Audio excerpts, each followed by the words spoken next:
Selamat pagi dan selamat datang kami ucapkan kepada Menteri Perdagangan Republik Indonesia, Bapak Dr. Honoris Causa Zulkifli Hasan, SEMM. Selamat pagi Pak Menteri, selamat datang dalam acara peresmian Bursa CPO yang akan kita laksanakan sesaat lagi.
Bapak Ibu, tamu undangan, hadirin sekalian, kami persilahkan untuk duduk menempati tempat duduk masing-masing. Kita akan memulai acara kita.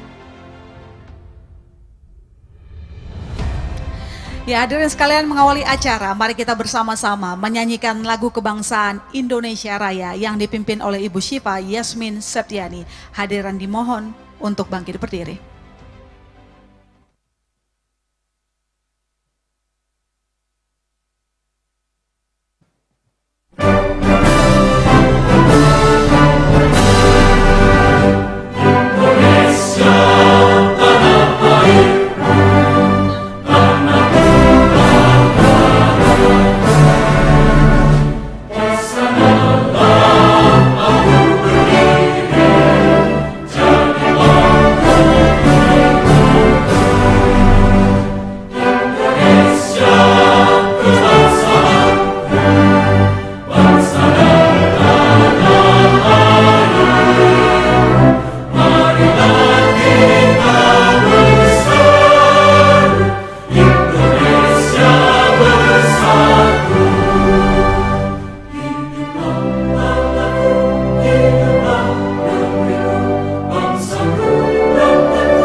Hadirin dipersilahkan untuk duduk kembali. Bapak dan Ibu, demi kelancaran acara, marilah kita menundukkan kepala sejenak dan berdoa menurut agama dan kepercayaan kita masing-masing, dipimpin oleh Bapak Imam Fathur Roje.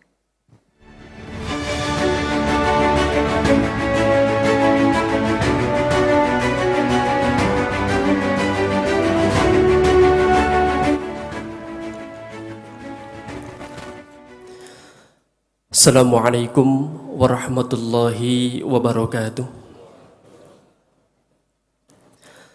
A'udzu billahi minasy syaithanir rajim.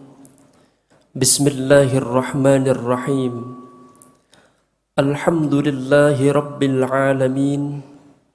Hamdasy syakirin, hamdadz dzakirin, hamdan na'imin. حمدا يوافي نعمه ويكافئ مزيده يا ربنا لك الحمد ولك الشكر كما ينبغي لجلال وجهك الكريم ولعظيم سلطانك. اللهم صل وسلم على سيدنا محمد في الأولين، وصل وسلم على سيدنا محمد في كل وقت وحين. يا الله، Ya Hamid, Ya Syakur, segala puji serta syukur kami panjatkan kehadirat-Mu, karena atas karunia nikmat yang telah Engkau limpahkan kepada kami. Pada hari ini Engkau himpun kami dalam acara launching Bursa CPO Indonesia. Dengan penuh harapan ya Rabb, semoga kegiatan ini menjadi wasilah perdagangan sawit Indonesia makin kuat dan terus meningkat baik di pasar nasional maupun pasar global serta bagi masyarakat Indonesia. Ya Allah, Ya Rahmanu Ya Rahim, turunkan keberkahan dan rahmat-Mu bagi kami dan bagi negeri Indonesia yang kami cintai. Ya Allah, Ya Fattah, jadikanlah bangsa Indonesia yang kami cintai ini menjadi bangsa yang makmur dan aman, rakyat yang sejahtera, menjadi bangsa yang makin maju dan berkembang, kuat dan berwibawa, sehingga Engkau anugerahkan negeri ini menjadi baldatun thayyibatun wa rabbun ghafur. Ya Allah, Ya Ghaffar, ampunilah dosa-dosa kami, dosa kedua orang tua kami, dan dosa para pemimpin-pemimpin kami, sehingga Engkau kumpulkan kami kelak bersama orang-orang yang beruntung. Ya Allahu, iyyaka na'budu wa iyyaka nasta'in, wa ya mujibas sa'ilin. Hanya kepadamu kami menyembah dan berserah diri atas segala urusan kami. Kabulkanlah doa dan hajat mulia kami. Rabbana atina fid dunya hasanah wa fil akhirati hasanah wa qina adzaban nar. Walhamdulillahi rabbil alamin. Assalamualaikum warahmatullahi wabarakatuh.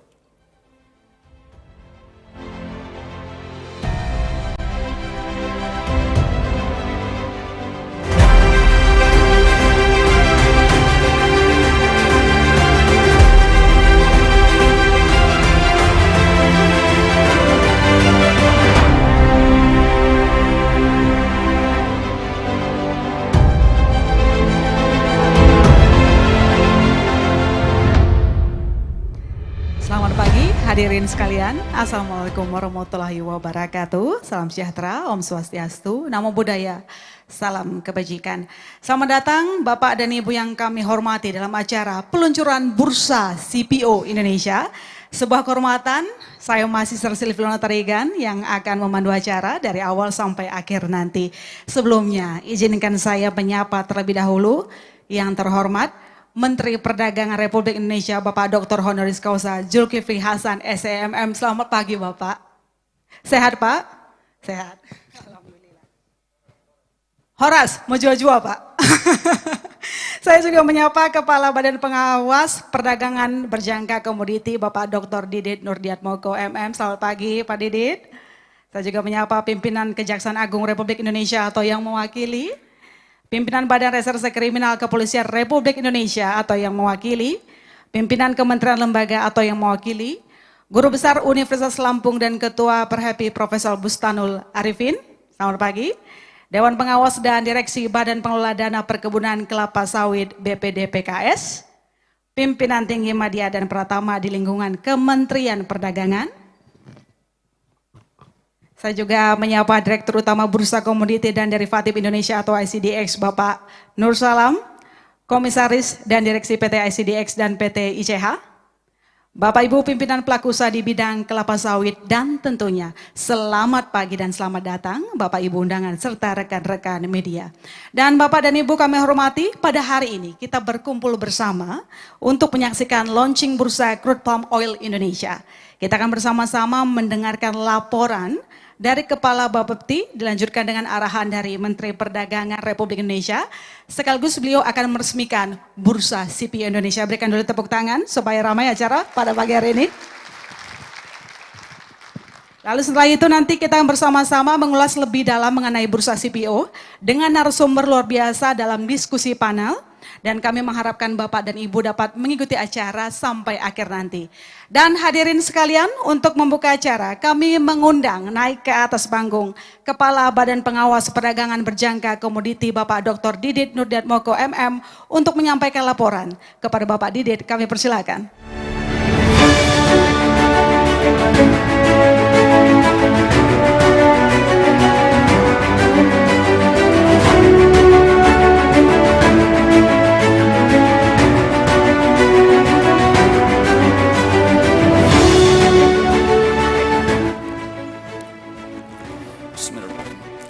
Assalamualaikum warahmatullahi wabarakatuh. Selamat pagi dan salam sejahtera untuk kita bersama.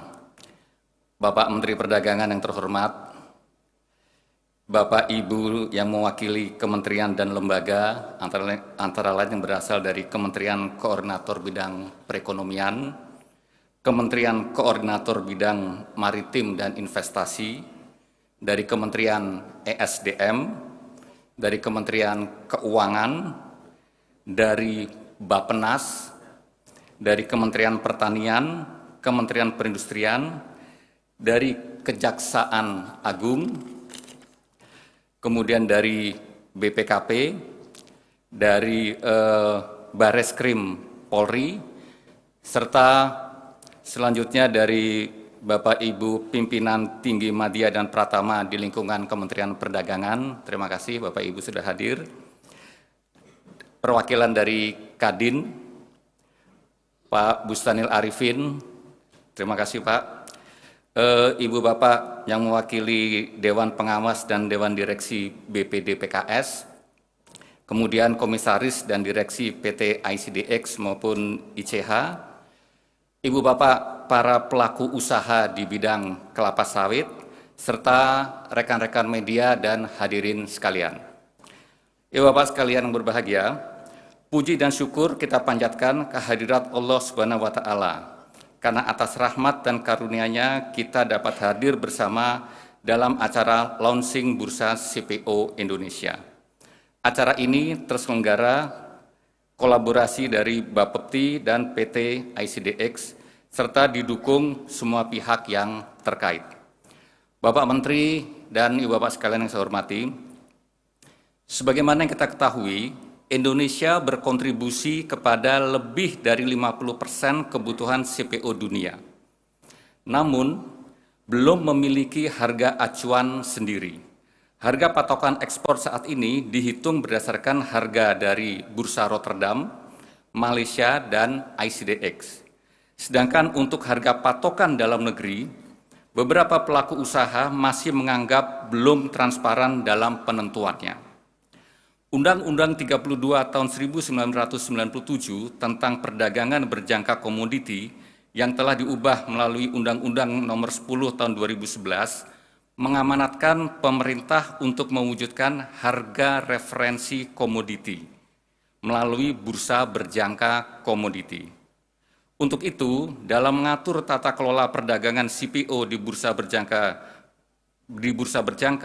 Bapepti telah menerbitkan Peraturan Bapepti nomor 7 tahun 2023 tentang tata cara pelaksanaan perdagangan fisik CPO di bursa berjangka. Bapepti juga telah menerbitkan persetujuan bursa CPO kepada PT Bursa Komoditi dan Derivatif Indonesia atau kita sering sebut dengan ICDX melalui keputusan pada tanggal 9 Oktober yang lalu. Dengan pembentukan bursa CPO ini diharapkan mimpi kita, mimpi Indonesia untuk memiliki harga acuan CPO yang adil, transparan, real time dapat segera terwujud. Bapak Menteri dan Ibu Bapak sekalian, perdagangan CPO melalui bursa berjangka Indonesia ini bersifat voluntary. Jadi memang tidak ada paksaan. Namun kami yakin seluruh pelaku usaha bersedia untuk berpartisipasi dalam upaya menegakkan marwah CPO di bumi Nusantara. Kami juga mendorong UMKM, pengusaha kelapa sawit untuk ikut serta dalam bursa CPO Indonesia ini. Hal ini karena perdagangan di bursa akan menempatkan penjual dan pembeli pada same level playing field, memiliki kekuatan tawar yang sama karena perdagangan melalui bursa akan mempertemukan many seller dengan many buyers. Untuk mengoptimalkan perdagangan CPO di bursa berjangka, tentu perlu dilakukan berbagai sosialisasi dan pelatihan terkait mekanisme perdagangan di bursa. Sosialisasi dan pelatihan ini akan dilakukan bukan saja kepada pemain besar, tetapi juga kepada pemilik PKS yang sedang dan kecil. Kami mendapatkan laporan, Bapak Menteri, bahwa mulai tanggal 16 Oktober yang akan datang, hari Senin, ICDX akan membuat beberapa sosialisasi dan pelatihan yang ditujukan kepada calon anggota bursa. Sosialisasi ini juga akan dilakukan dengan memanfaatkan momen Trade Expo Indonesia untuk meningkatkan awareness dan willingness para pelaku usaha. Saat ini sudah bergabung sebanyak 18 pelaku usaha CPO yang siap untuk berdagang melalui bursa ICDX. Jadi sudah 18 pelaku usaha, Pak Menteri, yang sudah siap. Ini tentunya menjadi awal yang sangat baik, bahwa bursa ini tidak mulai dari nol. Dan ini juga menunjukkan bahwa sudah ada keinginan yang sangat kuat dari pelaku usaha untuk mewujudkan perdagangan CPO yang lebih fair dan transparan. Kami menargetkan tanggal 23 Oktober 2023, bursa CPO sudah live, artinya sudah berjalan penuh. Artinya perdagangan CPO melalui bursa berjangka sudah terjadi secara efektif. Dengan demikian, sejak 23 Oktober 2023 nanti, kita sudah bisa mulai membentuk price discovery. Dan dengan upaya yang keras untuk meningkatkan kredibilitas bursa, kami berharap pada triwulan pertama 2024 sudah mampu mewujudkan price reference. Kami sadar pembentukan harga acuan CPO seperti yang diamanatkan oleh Undang-Undang 3297 tidak mungkin kami lakukan sendiri. Kami membutuhkan dukungan, peran serta, kolaborasi dengan seluruh pihak yang terkait dengan CPO. Dukungan dari berbagai instansi pemerintah juga sangat kami perlukan, seperti antara lain dari Ditjen Perkebunan Kementerian Pertanian di sisi hulu, kemudian antara lain juga dari Kementerian Keuangan di sisi hilir, untuk mengkaji kemungkinan insentif yang bisa diberikan jika perdagangan CPO ini semakin transparan. Setidaknya kami yakin bahwa penerimaan pajak jika ini berjalan dengan fair akan meningkat, baik dari sisi PPN maupun dari sisi PPH. Peran pelaku usaha tentunya yang utama agar program ini dapat terwujud. Bapak Menteri dan Ibu Bapak sekalian, dapat kami sampaikan juga, pendirian bursa CPO ini sekaligus menandai transformasi Bapepti. Kedepan, Bapepti akan lebih fokus pada pengaturan dan pengawasan perdagangan berjangka komoditi strategis yang berdampak langsung pada peningkatan kesejahteraan masyarakat. Setelah CPO ini, Bapepti akan meneruskan dengan komoditi strategis lainnya, seperti kopi, karet, kakao, nikel, dan sebagainya. Bapak Menteri Perdagangan yang saya hormati, pada hari ini juga akan diselenggarakan talk show terkait dengan bursa CPO ini dengan moderator dari Kompas TV.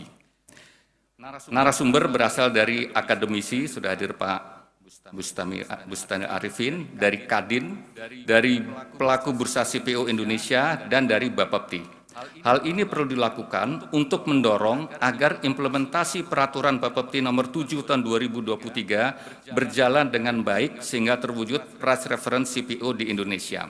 Akhir kata, kami mohon perkenan Bapak Menteri Perdagangan untuk memberikan arahan serta meresmikan bursa CPO Indonesia.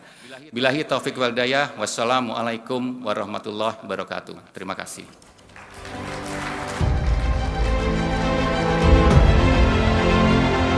Terima kasih Bapak Didit atas kata sambutannya, dan sebelum kita melanjutkan acara berikutnya saya ingin menyapa Bapak Suwanto, Sekjen Kementerian Perdagangan. Selamat pagi Pak Suwanto, sehat selalu.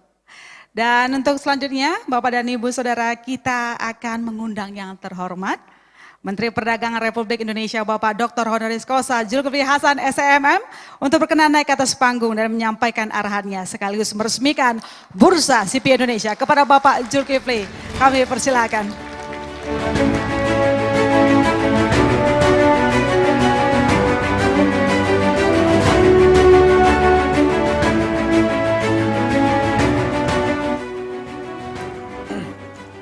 Assalamualaikum warahmatullahi wabarakatuh. Selamat pagi, salam sejahtera untuk kita semuanya. Pak Sekjen, Pak Didit, Pak Bara Sibuan, Pak Bustanul Arifin dari Unila, beliau ini. Jadi kalau saya pulang kampung sering ketemu di pesawat.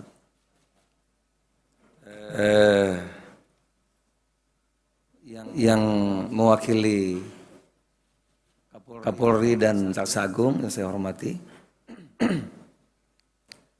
para pengusaha yang hadir, mohon maaf kalau tidak dapat saya sebut, tapi semua yang saya muliakan, dari ICDX dan ICH, tamu undangan yang saya hormati. Kita ingin Indonesia menjadi negara maju pada 100 tahun Indonesia merdeka. Dan untuk itu kita punya semua persyaratan sebetulnya untuk itu. Terpulang kepada kita mau apa tidak. Salah satunya kita mesti benahi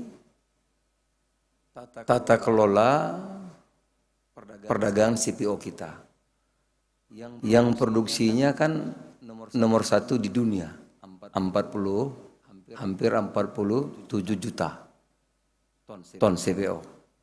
Ekspor kita hampir 30 miliar dolar. Tapi bertahun-tahun acuannya Malaysia dan Rotterdam. Tapi kita diam saja. Kita tidak merasa tidak terusik, kita tidak merasa malu. Oleh karena itu ini yang mesti kita selesaikan. Untuk memperkuat kinerja perdagangan CPO itulah Menteri Perdagangan berinisiatif melakukan perbaikan perdagangan CPO di bursa berjangka, saudara. Tujuannya adalah pembentukan harga acuan CPO yang transparan, adil, akuntabel, dan real time, melibatkan banyak penjual dan pembeli.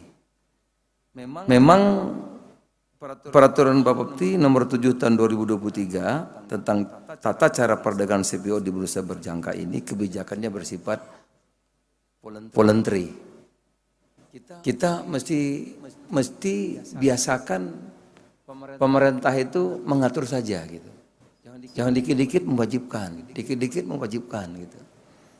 Tapi kita berharap karena kata kuncinya kan kerjasama kolaborasi untuk kepentingan saudara-saudara. Mestinya tidak usah diwajibkan atau tidak usah diperintah, kepentingan masing-masing, kepentingan kita semua, kepentingan Indonesia. Karena pengalaman saya di minyak goreng ini kalau dikit-dikit diwajibkan repot, Pak. Dagang minyak goreng diatur, kalau salah diperiksa dipanggil Jaksa Agung, repot Pak kita, repot. Mau dagang minyak diatur itu gimana? Diadministrasikan. Pelik kan?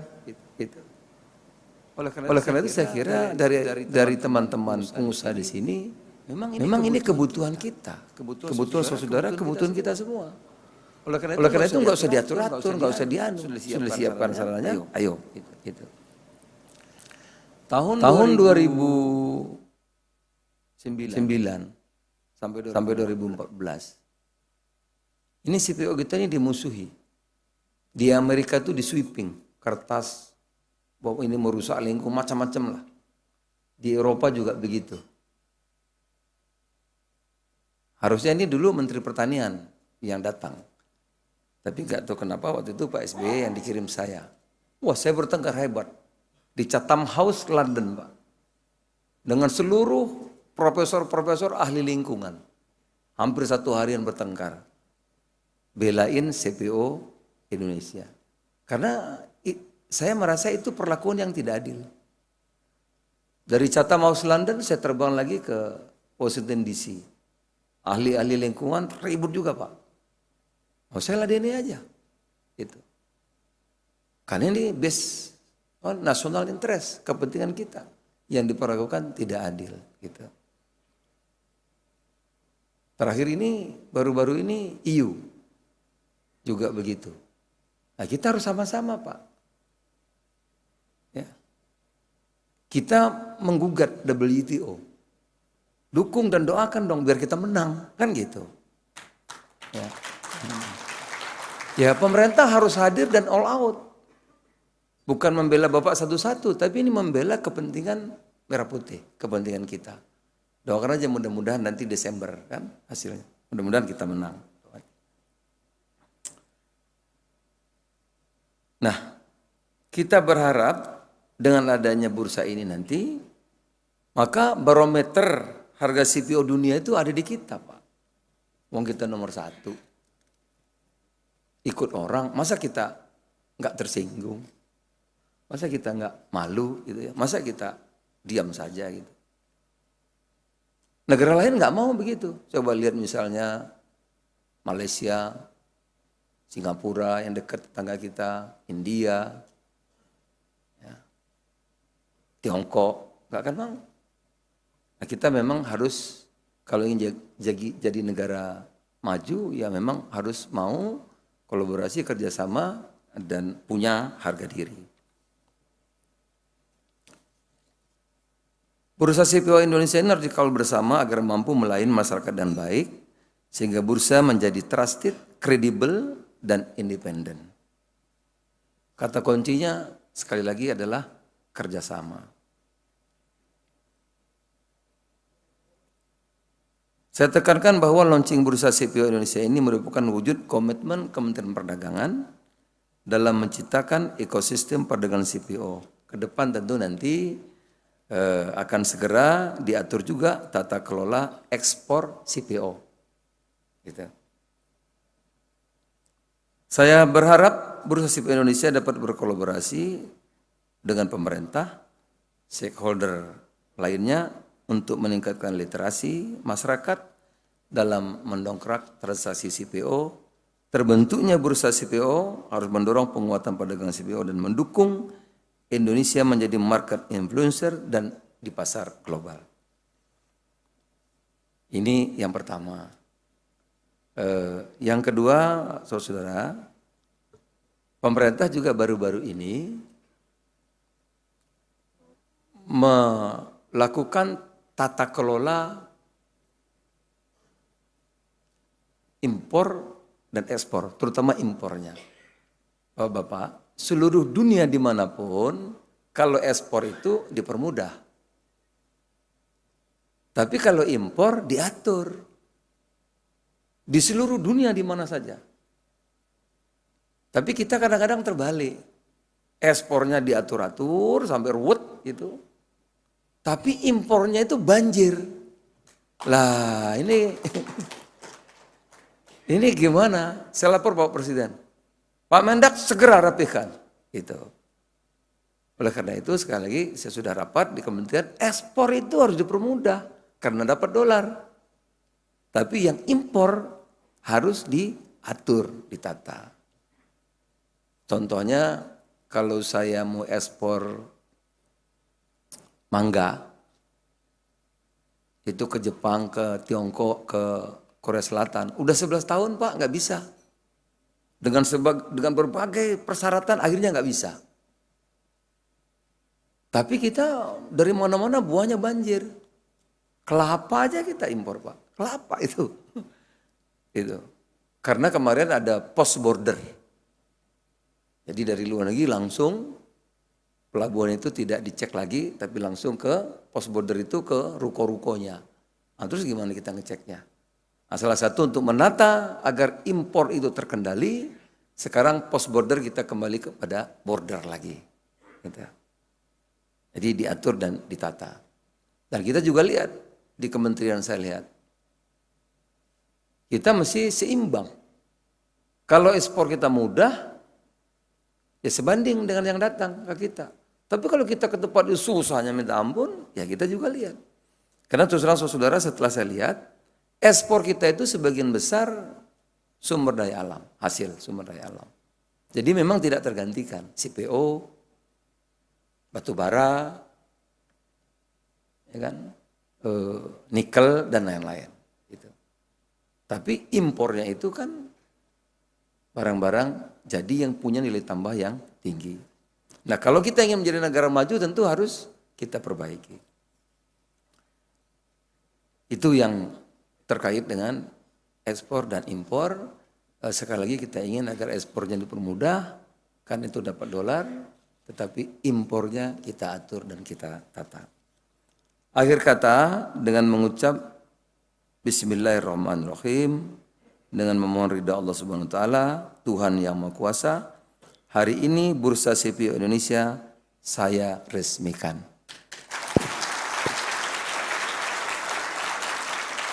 Pak Menteri. Terima kasih. Saya minta kerjasamanya, pemerintah menyediakan, tapi bapak-bapak yang menentukan. Saya percaya bapak-bapak saudara bisa kerjasama, insya Allah. Terima kasih. Selamat pagi. Assalamualaikum warahmatullahi wabarakatuh. Waalaikumsalam warahmatullahi wabarakatuh. Kami minta kesediaan Bapak untuk tetap berada di atas panggung. Kita akan melakukan prosesi peluncuran Bursa CPO. Kami mengundang untuk turut mendampingi Bapak Menteri Perdagangan, Sekjen Kementerian Perdagangan Bapak Suhanto untuk bergabung menemani Pak Menteri. Kepala Bapepti Bapak Didit Nurdiatmoko, Staf Khusus Menteri Perdagangan Bapak Bara Hasibuan, dan Direktur Utama ICDX Bapak Nur Salam. Sudah ada totem tersedia di atas panggung, Pak Menteri. Kami mohon berkenan Bapak Menteri untuk meletakkan tangan ke atas tombol sesuai dengan aba-aba dari saya, disaksikan oleh Bapak Didit, Bapak Nur Salam, Pak Suhanto, dan Pak Bara. Hadirin sekalian, serta rekan-rekan media, ini adalah momen bersejarah untuk kita semua. Kami silakan untuk mengabadikan momen ini. Saya hitung untuk ditekan bersama Pak Menteri. 1, 2, 3.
Bursa CPO Indonesia meluncur di Indonesia.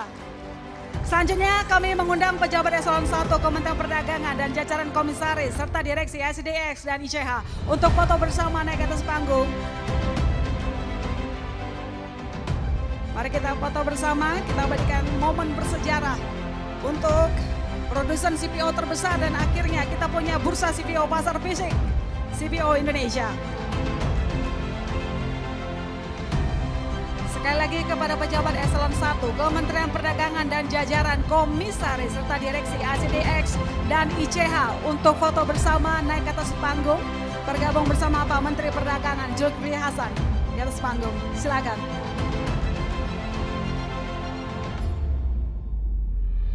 Ya, baik, ambil posisi.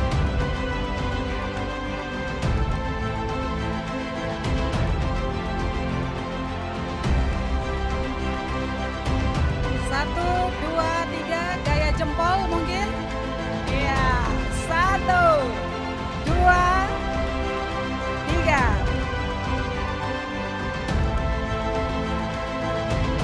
Sekarang kita akan foto wifi bersama.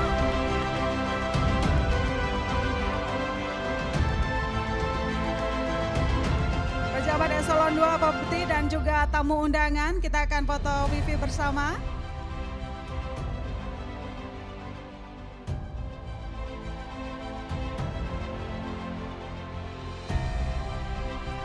Kita foto ramai-ramai di depan.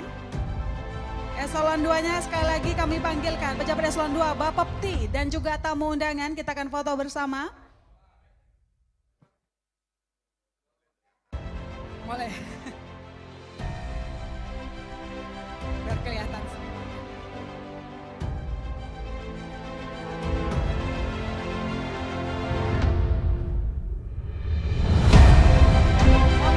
Baik.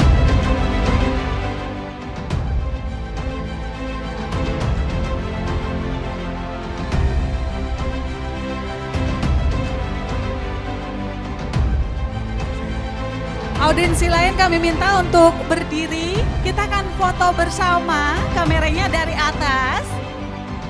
Kita abadikan momen ini bersama-sama.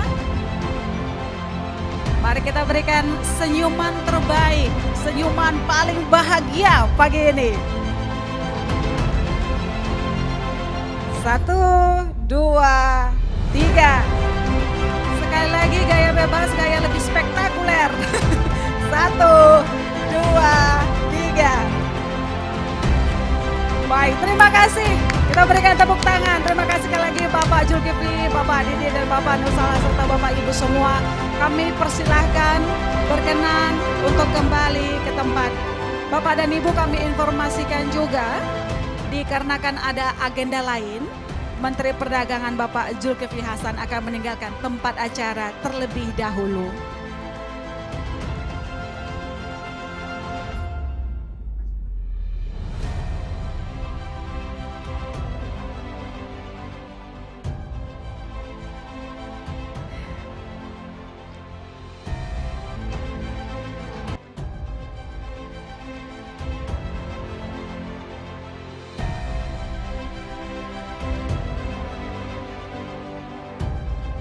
Terima kasih sekali lagi kami ucapkan kepada Menteri Perdagangan Republik Indonesia Pak Zulkifli Hasan yang sudah hadir meramaikan peresmian Bursa CPO Indonesia.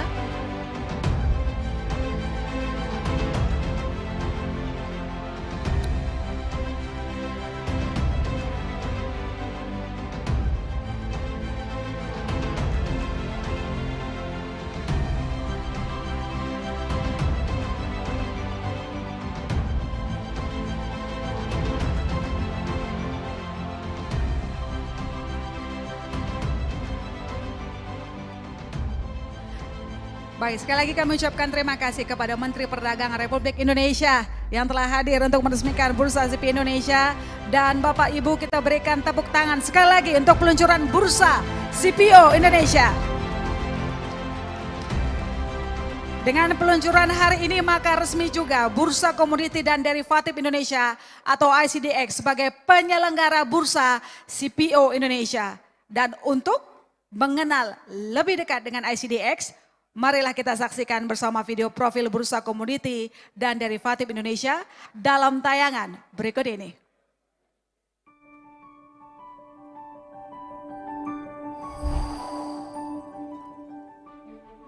Indonesia merupakan negara produsen minyak kelapa sawit terbesar di dunia.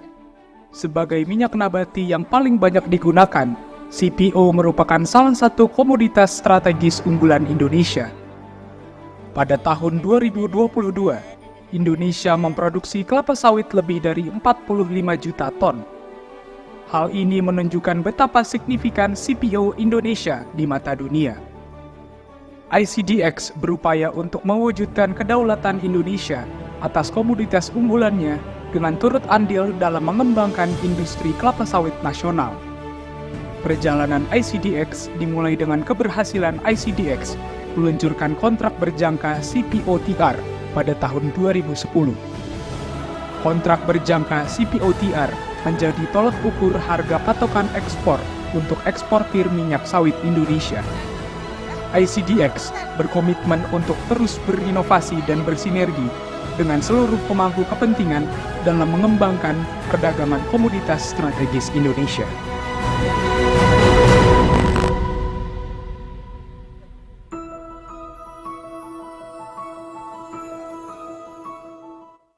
Mari kita berikan tepuk tangan sekali lagi untuk ICDX.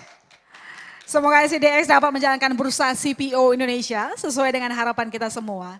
Sebagai wujud kolaborasi antara Kementerian Perdagangan dan juga ICDX. Dan menceritakan mengenai kolaborasi dan harmonisasi, serta sebagai selebrasi peluncuran hari ini. Mari kita saksikan bersama persembahan dari Sanggar Gandrung Dance Studio. Inilah tari medley Nusantara. Berikan tepuk tangan bersama-sama.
Halo, selamat pagi Bapak dan Ibu semuanya. Tadi saya jadi MC, tapi tadi ada data saya juga moderator pada siang hari ini. Semoga tidak bosan ya Bapak Ibu.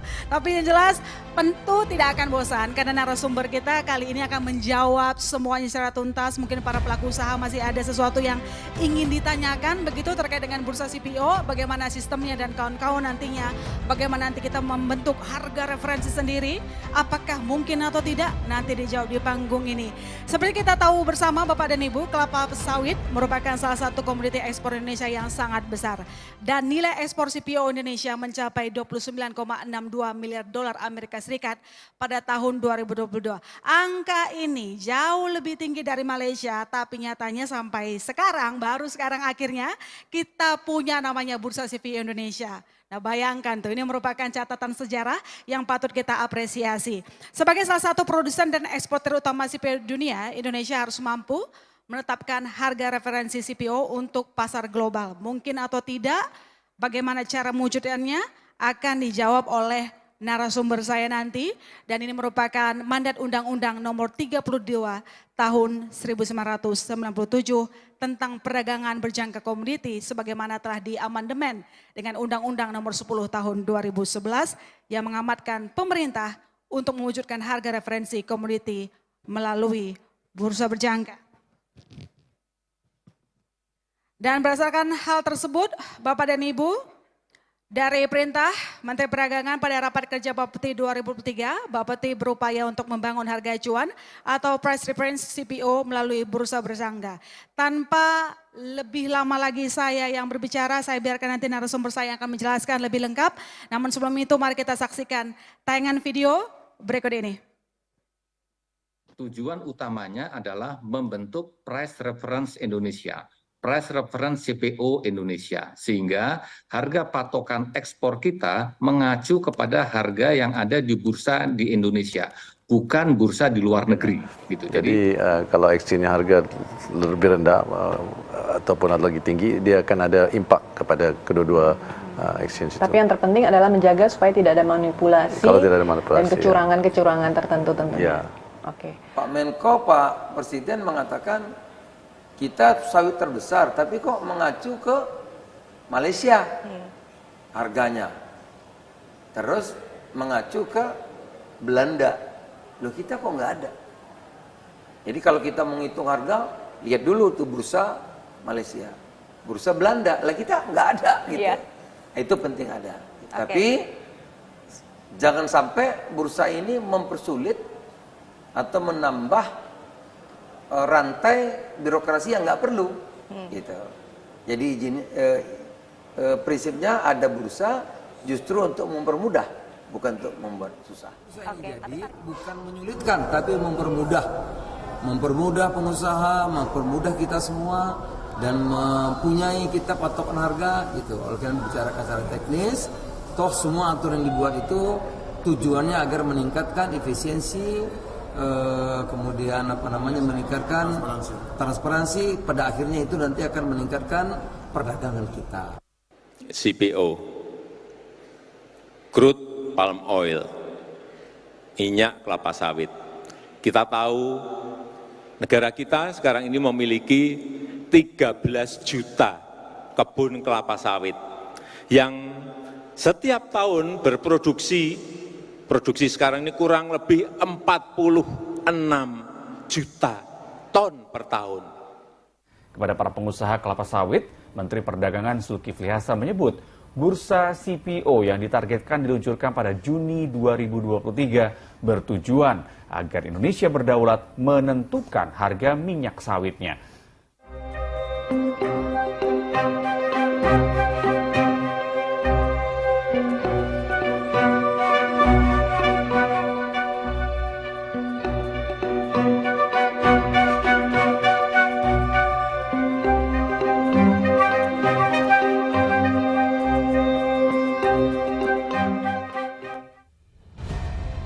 Ya, baik Bapak dan Ibu, kami yakin banyak hal yang bisa menjadi bahan diskusi kita pagi ini setelah tahun lalu kurang lebih Presiden Joko Widodo sudah meminta ya Kementerian Perdagangan untuk membangun yang namanya Bursa CPO dan sudah dilaksanakan selesai tahun ini. sesuatu yang patut diapresiasi. Dan kita akan melihat bahan diskusi kita hari ini diantaranya bagaimana timeline dari ICDX mengenai proses berjalannya bursa dengan tata tertib yang akan diberlakukan. Saya yakin para pelaku usaha juga ingin detail mendengarkan penjelasan dari ICDX, serta kita akan mengetahui seberapa besar dampak bursa CPO Indonesia ini terhadap industri minyak sawit lokal dan juga global. Nah, nanti akan dijawab oleh Bapak Pti, juga yang akan menjadi narasumber pada siang hari ini. Ada 3 narasumber yang akan menjelaskan terkait dengan bursa CPO Indonesia yang akhirnya kita punya. Ya, saya akan selalu bilang akhirnya kita punya, karena pada dasarnya Indonesia produsen CPO terbesar, tapi ternyata baru sekarang kita punya bursa CPO fisiknya gitu. Saya akan mengundang Bapak dan Ibu, kita akan sambut, panggilkan. Belum selesai, Mas? Belum. Ya, sama-sama seperti yang saya singgung sebelumnya Bapak dan Ibu, kita ekspor di tahun 2022 angkanya jauh lebih tinggi dibandingkan Malaysia. Dan sampai sekarang kita ketahui sebelum adanya bursa CPO Indonesia ini referensi harganya masih berkaca terhadap bursa Malaysia. Nah, bagaimana nanti peran dari bursa CPO Indonesia ini? Apakah kita akan bersaing atau justru berkolaborasi? Nah, itu yang akan dijawab nanti di atas panggung oleh Bapak Pti dan juga 2 narasumber saya lainnya. Dan untuk itu, mari kita sambut panelis kita. Saya undang Sekretaris Bapak Pti Ibu Olvi Andrianita untuk naik ke atas panggung. Kita berikan tepuk tangan Bapak dan Ibu sekalian. Nah, ini nih pribadi yang akan kita tanya terkait dengan bursa CPO. Kilat langsung selesai.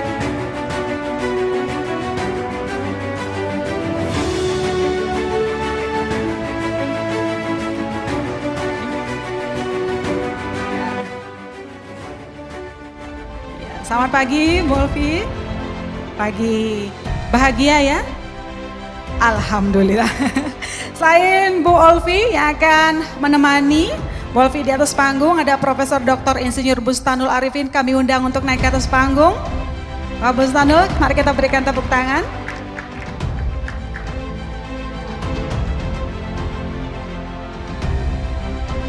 Selamat pagi Pak Bustanul. Dan saya juga mengundang Direktur ICDX Bapak Yugiandi Tirta Saputra.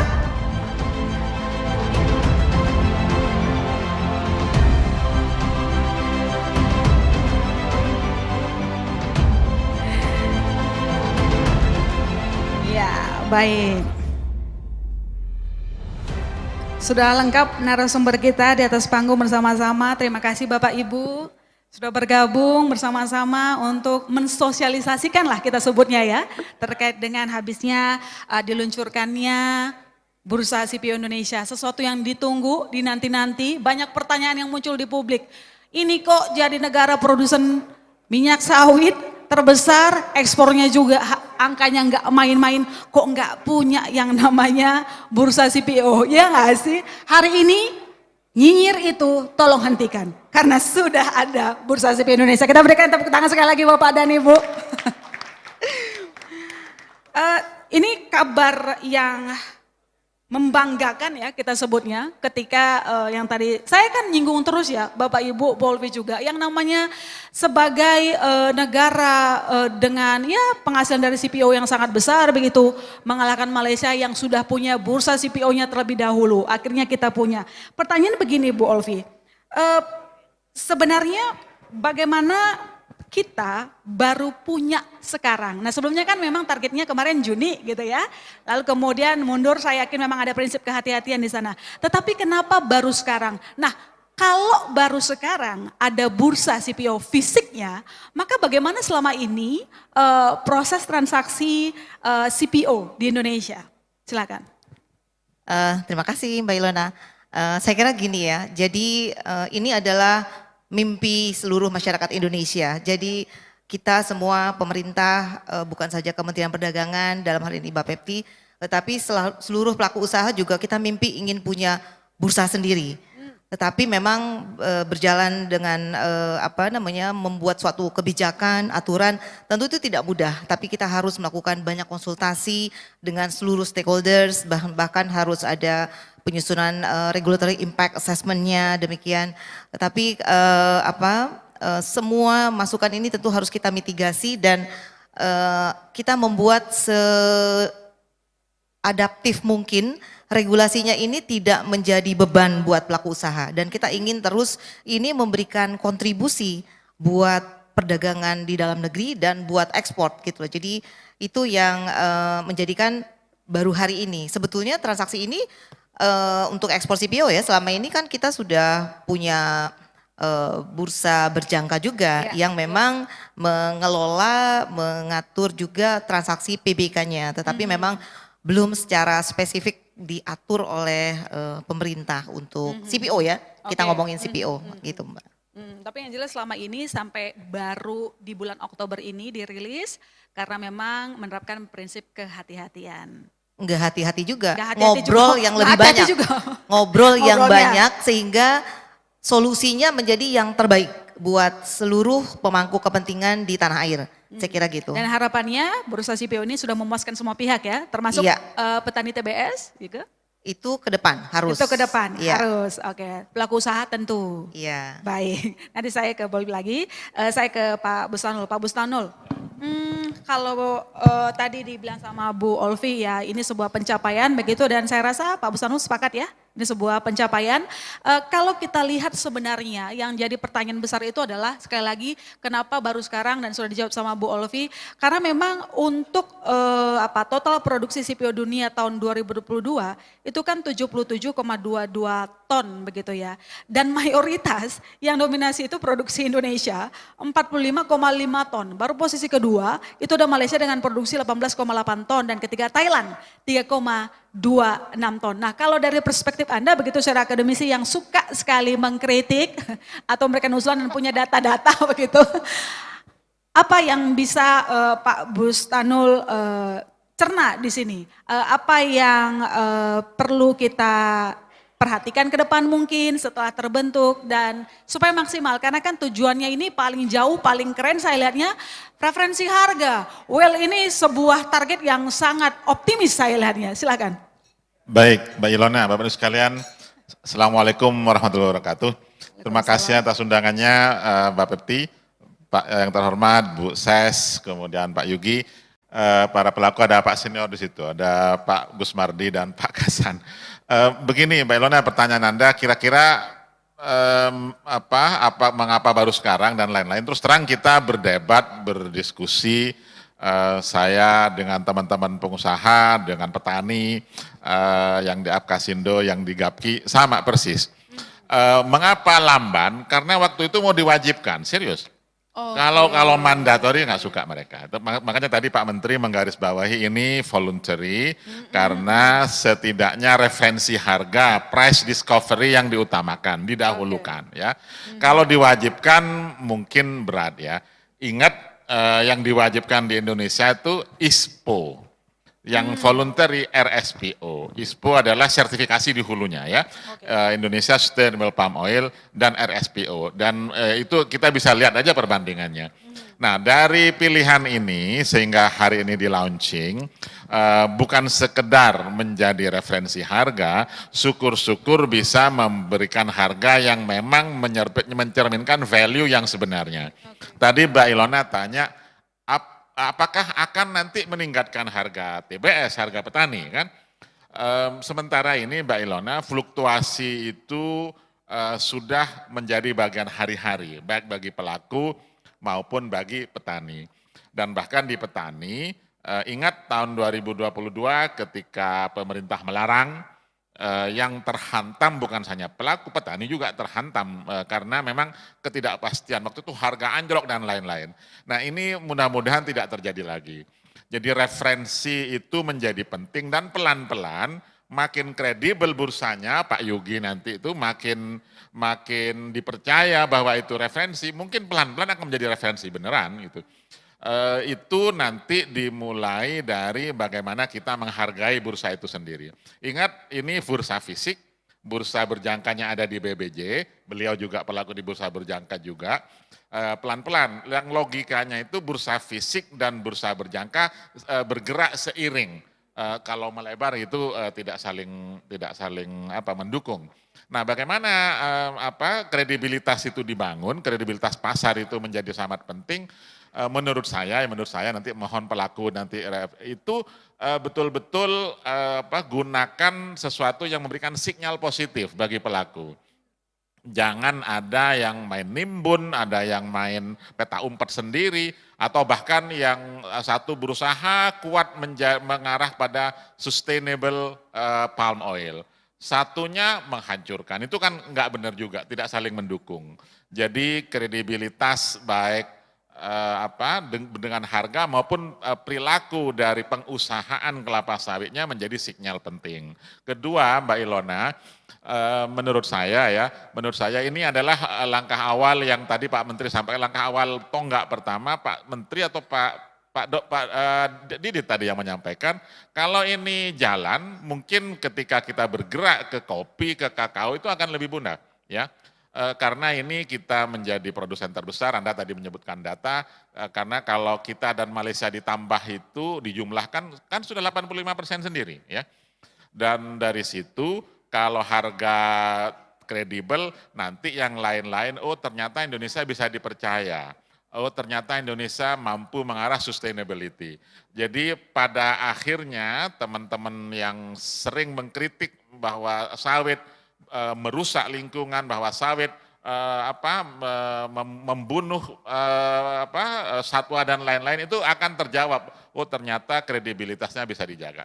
Saya harapan begitu. Jadi antara ekspektasi dan harapan campur aduk jadi satu. Tapi langkah ini betul-betul langkah awal menurut saya dan masih banyak dibutuhkan. Atau nanti saya punya clue begini. Bagaimana caranya bursa ini, tadi berapa? 18 atau 28? 18 ya, 18 pelaku. Bagaimana pelaku lain bisa tertarik, Mbak Ilona?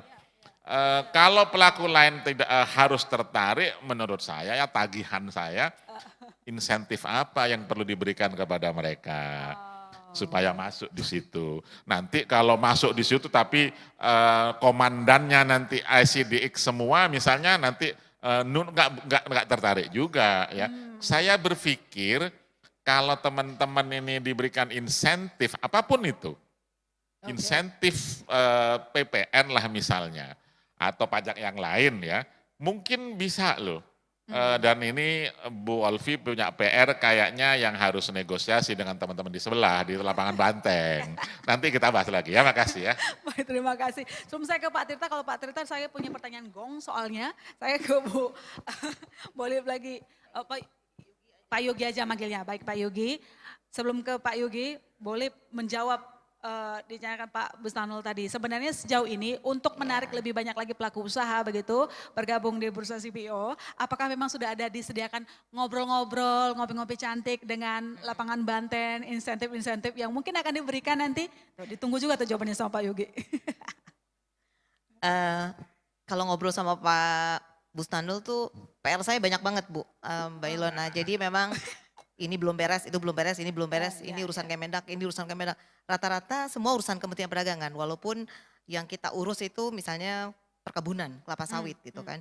Nah tadi betul bahwa ini adalah suatu langkah awal, memang tidak bisa hari ini kita menjawab semua permintaan masyarakat dunia, masyarakat nasional. Jadi diskusi dengan Kementan ini sudah kita awali.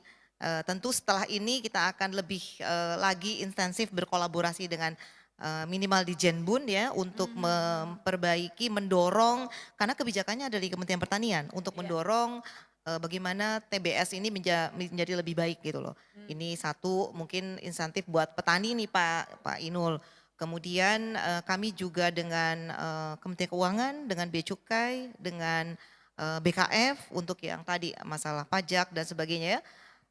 Mereka PR-nya cuma satu, mana Bu wujudkan dulu bursanya. Jadi memang betul, jadi setelah kita launching ini tentu kita harus mendorong bagaimana ini layanannya menjadi lebih maksimal, optimal dan bisa memberikan kontribusi yang tadi mengarah ke price reference tadi, memberikan layanan yang terbaik buat pelaku usaha di pasar nasional dan juga pasar global. Kalau itu sudah kelihatan, nanti tentu pemerintah dalam hal ini Bapepti bekerjasama dengan unit eselon 1 lainnya di Kementerian Perdagangan dan juga stakeholders di KL terkait, kita akan evaluasi. Ini wajib hukumnya ya, kita evaluasi dan kita berikan penguatan untuk bursanya. Lalu tentu PR berikutnya adalah ngobrol dengan bagaimana memperbaiki kebijakan yang mengarah ke insentif. Saya kira itu ya. Jadi PR-nya justru kami ingin optimalkan bursanya ini bisa optimal dulu, sehingga bisa kredibel, terpercaya di pasar nasional dan dunia dan independen tadi. Saya kira itu sih PR-nya. Bu Olvi jelasin ya tadi, Pak Yogi senyum, bahagia gitu karena udah ada lampu hijau, bakal ada ngobrol-ngobrol soal insentif, membantu ICDX sebagai bursa CPO gitu ya, menambah jumlah membernya. Tapi saya ke begini yang tadi saya sebutkan soal gongnya, karena tadi kita Pak Indul sempat mengatakan soal kredibilitas begitu ya. Selain memang tadi dikatakan bahwa ada baiknya diberikan insentif supaya menambah lebih banyak lagi member masuk di bursa CPO. Tetapi kalau dari bursa CPO-nya sendiri, bagaimana mengundang para pelaku usaha untuk percaya, apalagi ini tujuannya menjadi acuan harga referensi begitu. Apa yang ditawarkan oleh ICDX? Kredibilitas, integritas, tanpa intervensi. Mungkin silakan. Jadi mungkin balik dulu ya, pilar dari bursa itu apa sih gitu kan? Kita punya 5 pilar sih Bu. 1, integritas, berarti tadi kan udah sama semua ya. Terus kemudian accountability, kemudian kita itu ada transparansi, adil, dan juga yang terakhir ada trust gitu. Jadi memang kita melihat lagi dari pilar tersebut, memang itu kalau misalnya kita mau sukses menjadi bursa harus ada 5 ini. Kalau misalnya kita nggak ada trustnya ya otomatis juga aku juga tidak ada yang mau membantu kita gitu. Nah untuk terkait dengan bursa CPO, apalagi targetnya pemerintah adalah untuk mendapatkan harga reference, di mana harga reference untuk Indonesia, karena sudah sewajarnya nih kita sebagai produsen nomor 1 di dunia, tapi kok harga referensinya belum ada yang di Indonesia gitu kan. Nah jadi otomatis ya harapan kita adalah dengan pilar tersebut kita bisa menjawab itu semua. Dan juga untuk kedepannya tadi apalagi terkait insentif, terima kasih loh Pak udah diangkat. Jadi mungkin setelah ini saya mau mungkin banyak ketemu banyak ke Bu Olvi, terus juga menagih janji-janji yang tadi. Langsung ditagih, langsung beban ya under pressure. Jadi untuk membantu kepada pelaku-pelaku juga apa sih insentif yang bisa didapatkan untuk bisa bertransaksi di bursa CPO. Dan tentunya juga dari bursa tidak hanya kepada pemain-pemain besar juga, kita juga memprioritaskan kepada pemain-pemain yang menengah dan juga yang kecil seperti itu sih. Oke baik, terima kasih Pak Yugi. Saya ke Bu Olvi. Bu Olvi begini, karena tadi kita menyebutkan bahwa dan ramai di media, ini yang paling banyak diperbincangkan kan itu soal referensi harga CPO. Begitu. Nah, tapi apa sih yang membuat Indonesia itu perlu punya referensi harga CPO? Kan udah ada katakanlah selama ini berjalan toh ada bursa Malaysia yang jadi patokannya kita. Kita itu mau saingan atau bagaimana sebenarnya? Silakan. Saya kira kalau saya menyikapinya gini, Malaysia itu bagaimanapun saudara keluarga besar ASEAN ya, dalam koridor ASEAN, dan kita sesama produsen besar di dunia, pasar global. Jadi dunia tanpa Indonesia dan Malaysia itu bukan apa-apa. Ngomongin sawit aja ya, sawit itu kita berdua jagoan. Indonesia produsen terbesar sawit, Malaysia nomor 2. Malaysia sudah lebih dulu punya bursa.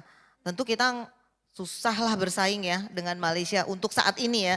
Jadi kami Indonesia kita lebih menyikapinya bagaimana kita memberikan kontribusi untuk pasar global melalui kemandirian yang ada di Nusantara, di Indonesia. Jadi kita juga harus bangga bahwa kita mampu berproduksi, tadi Pak Inul malah PR-nya bukan cuma sawit biasa tapi sawit yang sustainable, bersertifikasi internasional. Itu Indonesia jagoannya. Nomor 2 Malaysia ya Pak Inul ya. Kemudian sekarang price reference-nya kita memang masih mengacu ke Malaysia bursa, kemudian ke Rotterdam. Nah ini kami kira ke depan untuk price reference HPE, harga patokan ekspor kita 100% harusnya dari Indonesia gitu sih.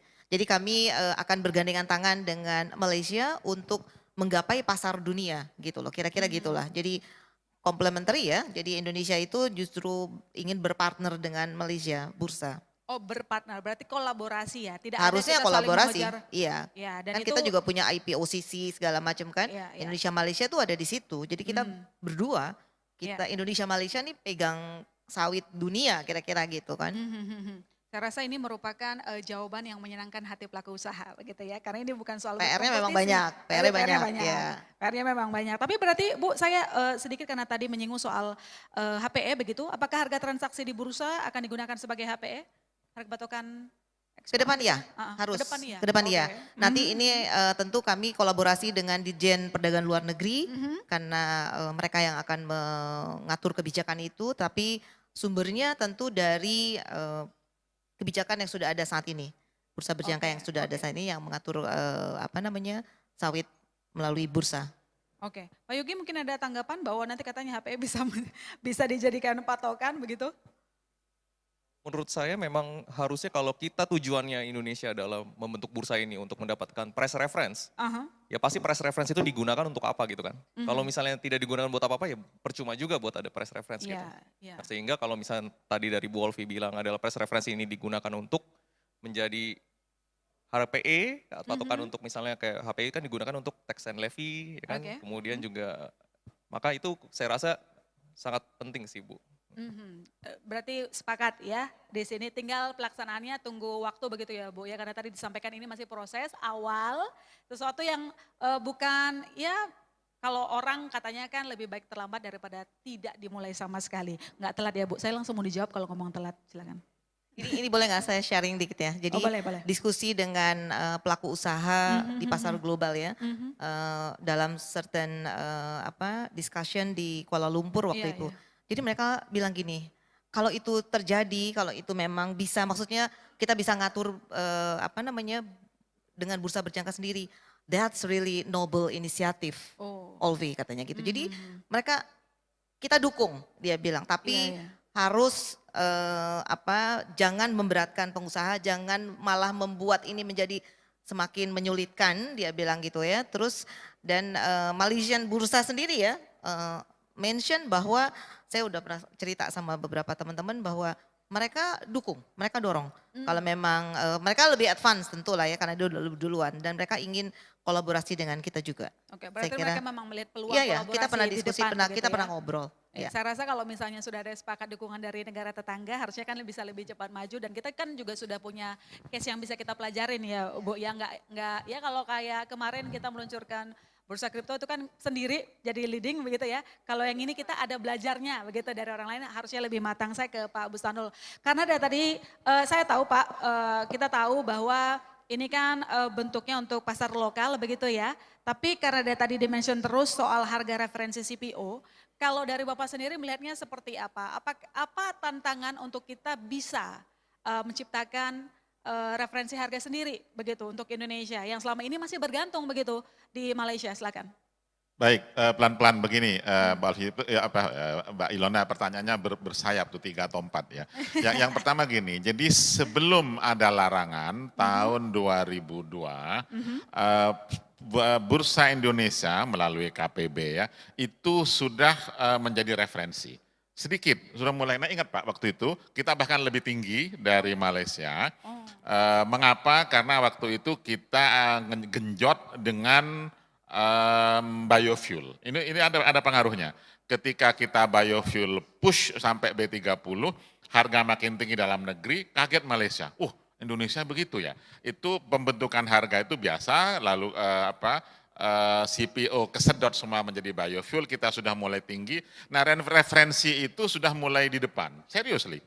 Kemudian kita paham ada bencana, harga minyak goreng menjadi sangat mahal, kemudian kita larang, akhirnya anjlok, goyang lagi. Kira-kira seperti itu. Jadi tergantung pada konsistensi kebijakan di dalam negeri jika ingin menjadi referensi, price reference. Dan itu sangat serius. Saya pakai topi yang lain. Saya sekarang ketua Scientific Committee untuk SIPOPSI. Council of Palm Oil Producing Countries, Indonesia, Malaysia. Memang lebih banyak research ya. Nah, research di sekitar price reference masih sedikit di kita. Saya juga reviewer untuk sebelah ya, untuk BPDP, Badan Pengelola Dana Sawit. Nggak ada riset yang masuk di situ. Saya kasih taruh khusus, tolong teman-teman kampus banyak meneliti mengenai masa depan dari referensi ini akan seperti apa, modelnya seperti apa, ekonometrika seperti apa. Tidak banyak proposal yang masuk. Ada proposal, mohon maaf tidak bagus, kita tidak danai. Nah, kalau di kampus juga masih gagap untuk betul-betul mengarah kepada press referensi, lalu siapa lagi? Teman-teman pelaku melihat tergantung bagi analis pada analis kan untuk melakukan itu. Jadi teman-teman ini call juga bagi kita di akademisi bahwa riset-riset yang mengarah kepada referensi amat sangat diperlukan untuk membangun kredibilitas. Itu sangat penting. Ya mungkin subjektif saya ya karena saya akademisi, tapi itu sangat benar. Bagaimana mau jadi referensi orang kita membaca analisis itu aja masih tergagap-gagap gitu kan. Nah satu, karena tadi pertanyaannya bersayap. Yang kedua, dari sana kalau memang betul-betul tadi di awal saya mengarahkan kepada sustainability, kalau memang arahnya mengarah kepada keberlanjutan bahwa sawit ini tidak akan habis, tidak akan mati gitu ya. Sebagai ekonomi dia masih tetap tumbuh, dan bahkan kepada generasi mendatang, mungkin lain ceritanya. Jadi betul-betul referensi. Tadi saya ngobrol sama Pak Tri, teman-teman petani itu membutuhkan kepastian, ya, kepastian harga. Karena walau bagaimanapun harga di CPO-nya juga berhubungan erat dengan harga di TBS, ya. Mana yang duluan itu kita bisa berdebat terus. Tapi kalau tapi secara umum Mbak Ilona, kalau harga itu naik, memang agak lamban narik harga petani. Sebaliknya, kalau harga itu turun, petani kena duluan, tanya kalau nggak berjaya. Itu karakter dari komoditas pertanian secara umum, nggak hanya di sawit semua. Nah dari situ mungkin call begini bagi teman-teman pelaku, kalau mau kredibel dan dipercaya terus menjadi rujukan terus, mungkin shock itu fluktuasi yang tajam itu perlu dikurangi. Ya bolehlah fluktuasi tapi wajar gitu ya. Nah kalau seperti itu pelan-pelan itu kredibel itu. Makanya seperti kalau 2002 ya kemarin ya, 2002 itu saya shock juga bisa sampai seperti itu. Tapi oke lah. Artinya apa? Bu Olvi akan terbantu jika konsistensi kebijakan di tempat lain bukan tempat beliau itu juga terbangun. Berarti selama ini memang kurang kompak ya Pak? I don't say that, you said that. No, I didn't say that, you say that first. Nah Bapak Ibu sekalian, itu menjadi sinyal penting. Artinya kalau memang konsistensi itu dibangun, nah Bu Olvi tadi sudah menyebut bagaimana teman-teman hulu juga terbangun. Oleh karena itu produktivitas di hulu perlu dibangun, kualitas sehingga dia tidak tercampur kotoran yang terlalu besar, kualitas ada, nanti pelan-pelan terangkat itu. Dan menurut saya itu yang memang memang betul bukan tugas beliau kan, tapi nyambung dengan beberapa kementerian yang lain. Kira-kira gitu. Banyak ya PR-nya Pak Bustanul. Biarin. Biarin gitu. Bu Olive mungkin bisa dijawab. Memang kalau kata Pak Bustanul tadi ya bukan tugas beliau aja begitu. Tapi kan kami bisa taunya percakapan tetangga antar tetangga itu dari ibu begitu. Selama ini gimana ngobrolnya supaya dari tujuan kita kan dengan adanya bursa ini kan ingin mensejahterakan dari hulu ke hilir begitu kan, dari petani sampai ke tangan endingnya begitu. Nah apa yang sudah dibicarakan selama ini mulai dari pertanian mungkin sudah diobrolin karena kan juga berkaitan dengan bursa juga toh nanti bagaimana begitu. Kredibilitas itu dibangun tidak hanya dalam satu lembaga ya Pak Bustanul, tapi semuanya termasuk dari pelaku usaha. Silakan.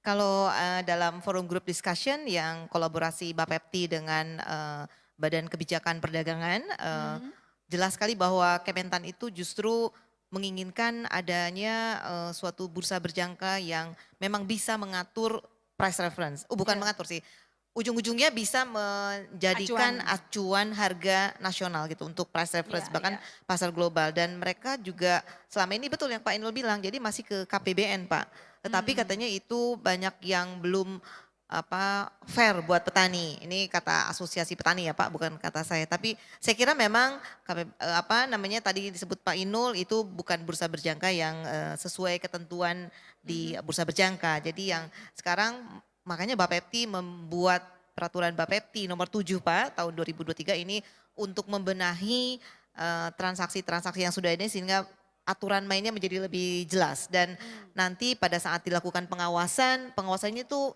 ada landasan hukumnya Pak. Jadi itu memang sifatnya voluntary, kami sangat mendorong, sifatnya kami mendorong ya. Karena ini kan dari kita untuk kita nih Pak Inul. Jadi Pak Inul juga sepakat tidak usah dipaksa Bu, tapi kita rodo maksa Pak. Nggak usah dimandatorikan gitu. Jadi supaya tadi tercapai, karena kan nggak mungkin setelah launching ini terus selesai, nggak mungkin. Jadi PR-nya masih banyak. Tadi Pak Inul juga menyampaikan kepada kami, dan diskusi paralel nanti akan dilakukan tim Bapepti. Bapepti kan ada beberapa biro-biro yang nanti akan menangani itu, termasuk juga pengawasan, evaluasinya Pak Inul. Nanti kita akan terus pantau dan kita perkuat bursanya agar kredibel tadi, akuntabel, kemudian independensinya juga kelihatan dan integritasnya juga dapat ya. Jadi kompleksitas yang mewarnai bursa yang mewarnai perdagangan CPO ini dari dulu nggak pernah berhenti nih Pak Inul. Apa aja jadi masalah baik di dunia maupun di pasar global. Nah, hari ini kita satu PR mengatur acuannya. PR yang lain Pak Inul sudah sampaikan tadi, ada sustainability dan sebagainya, termasuk kotoran-kotorannya, bagaimana menjadikan CPO kita berbeda, lebih kualitasnya ya Pak Inul ya. Jadi ekspor CPO ini kan salah satu pendorong, pendongkrak, penyumbang surplus ekspor nasional dari sektor non migas. Tetapi keberpihakan untuk masyarakat nasionalnya saya kira perlu dioptimalkan. Baik dari sisi pajaknya, devisanya dan sebagainya. Dan ini kita yang bisa ngatur, nggak mungkin orang lain. Jadi Pak Luhut kan juga bilang, kita yang punya barang kenapa orang lain yang ngatur gitu kan. Jadi kami kira ini juga arahan Pak Menteri tegas sekali, Pak Zulhas selalu memberikan amanah kepada kami, kita yang punya barang kita yang harus ngatur. Jadi itu sebabnya pemerintah hadir gitu loh. Jadi bukan sekedar, kalau kata media kan ngapain sih Bapepti cawe-cawe. Kita udah bilang cawe-cawe. Tapi ternyata perlu ya cawe-cawe itu ya.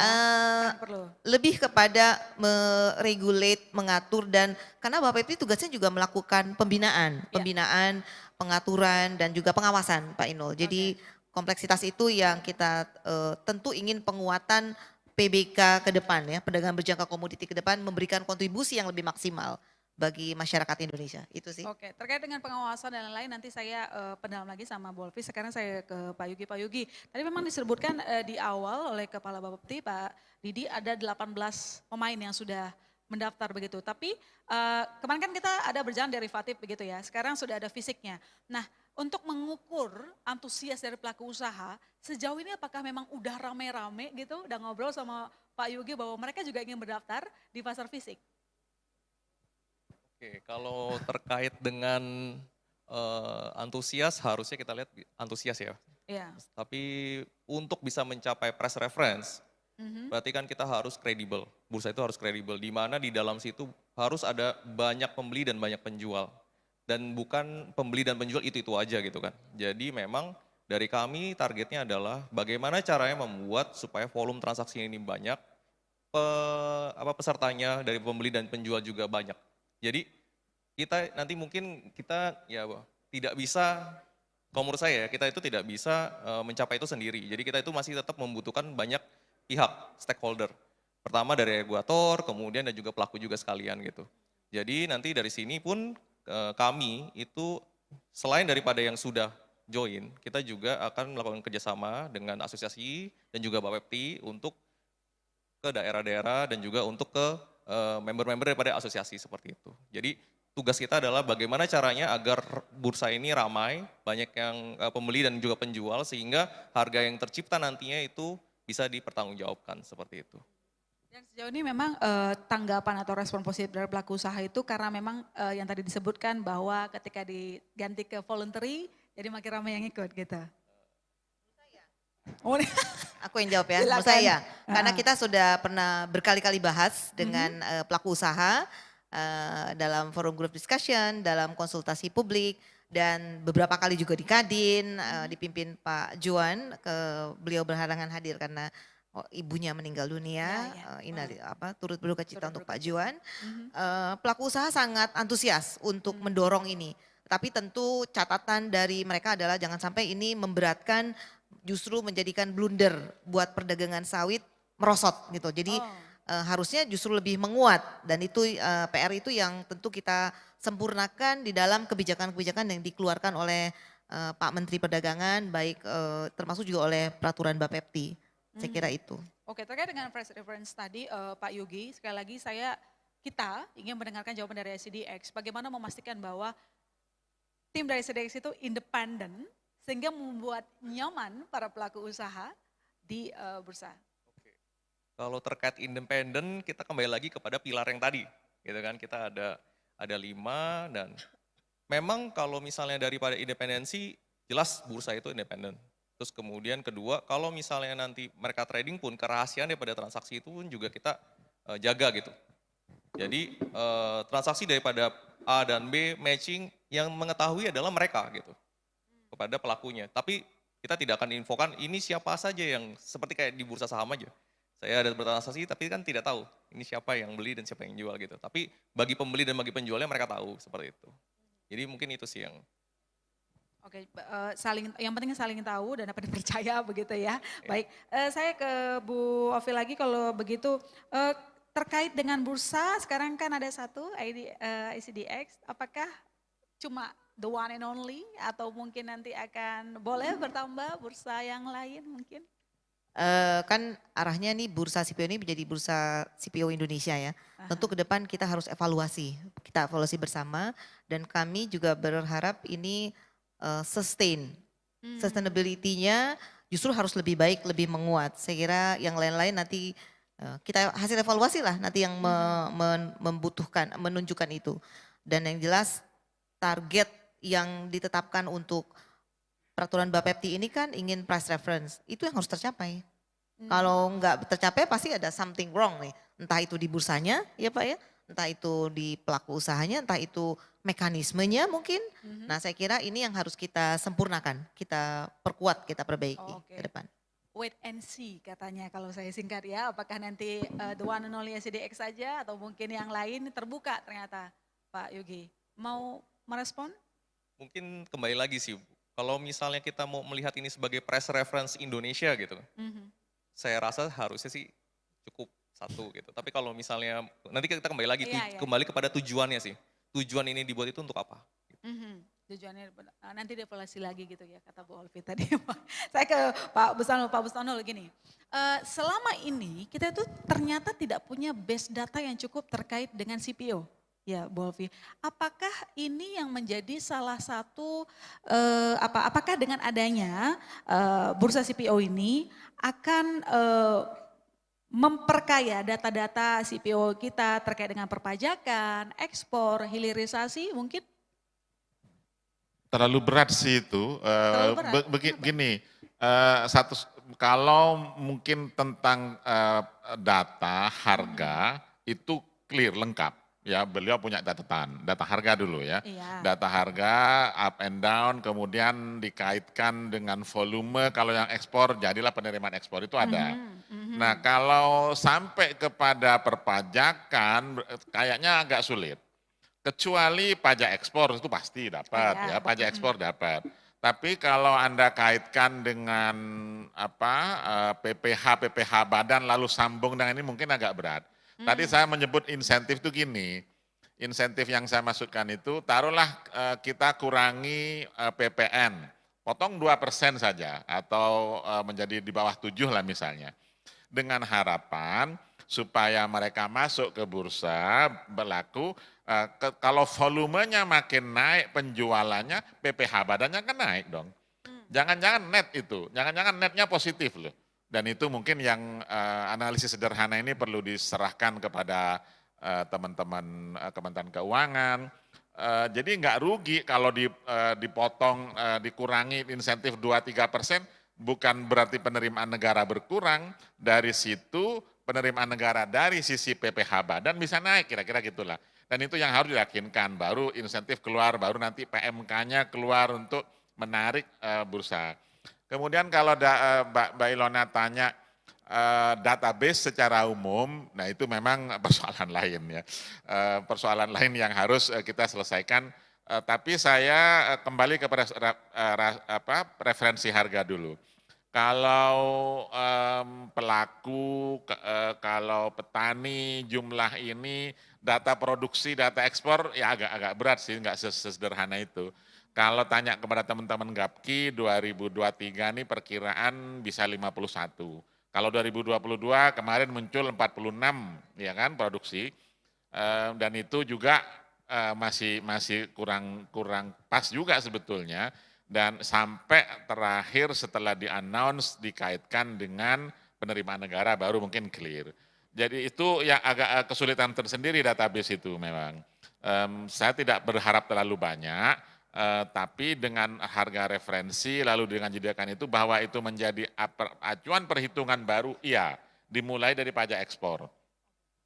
Tapi kalau Anda berharap semuanya, terlalu banyak kan harapan itu, nggak mungkin, agak berat sih.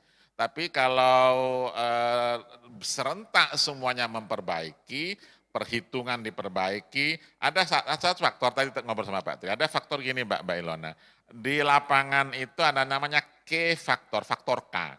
Faktor K itu ditentukan dari TBS, Tandan Buah Segar, kemudian kira-kira rendemennya berapa, ininya berapa, penghitungan berapa, oh saya hargai sekian. Itu bagi petani ya. Nah di situ ada persoalan sendiri karena